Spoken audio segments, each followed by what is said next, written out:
మహిళల టీ20 ప్రపంచ కప్ 2026లో భాగంగా భారత్ పాకిస్తాన్ మధ్య జరిగిన మ్యాచ్ సరికొత్త రికార్డు క్రియేట్ చేసింది. ఇంగ్లాండ్లోని బర్మింగ్హామ్ వేదికగా ఈ మ్యాచ్ భారత కాలమానం ప్రకారం ఆదివారం రాత్రి జరిగింది. మ్యాచ్కున్న క్రేజ్ దృష్ట్యా స్టేడియానికి అభిమానులు పోటెత్తారు. దీంతో మహిళల టీ20 ప్రపంచ కప్ చరిత్రలో ఒక లీగ్ స్టేజ్ మ్యాచ్కు అత్యధిక మంది ప్రేక్షకులు హాజరైన మ్యాచ్గా ఇది నిలిచింది. గతంలో కూడా భారత్ పాక్ మ్యాచే ఈ రికార్డు నెలకొల్పింది. తాజా మ్యాచ్ దాన్ని అధిగమించింది.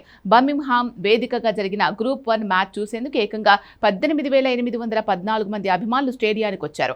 మహిళల టీ20 ప్రపంచ కప్లో ఒక లీగ్ మ్యాచ్కు ఈ స్థాయిలో అభిమానులు రావడం ఇదే తొలిసారి. గతంలో అక్టోబర్ 6, 2024న దుబాయ్లో జరిగిన భారత్ పాకిస్తాన్ మహిళల టీ20 ప్రపంచ కప్ మ్యాచ్కు 15,935 మంది హాజరయ్యారు. తాజాగా ఈ రికార్డు బ్రేక్ అయింది. ఈ స్థాయిలో అభిమానులు స్టేడియానికి రావడం అనేది మహిళల క్రికెట్కు పెరిగిన క్రేజ్కు ఉదాహరణగా చెప్పొచ్చు. అంతేకాకుండా భారత్ పాకిస్తాన్ మ్యాచ్ అంటే ఉండే క్రేజ్ను మరోసారి రుజువు చేసింది. కాగా ఈ మ్యాచ్లో భారత మహిళల జట్టు పాకిస్తాన్ను చిత్తు చేసింది. దీంతో టైటిల్ వేటను ఘన విజయం ఆరంభించింది. ఈ మ్యాచ్లో టాస్ గెలిచి బ్యాటింగ్ చేసిన టీమిండియా 6 వికెట్ల నష్టానికి 170 పరుగులు చేసింది. అనంతరం చేజింగ్ ప్రారంభించిన పాకిస్తాన్ ఏ దశలోనూ పోటీ ఇవ్వలేకపోయింది.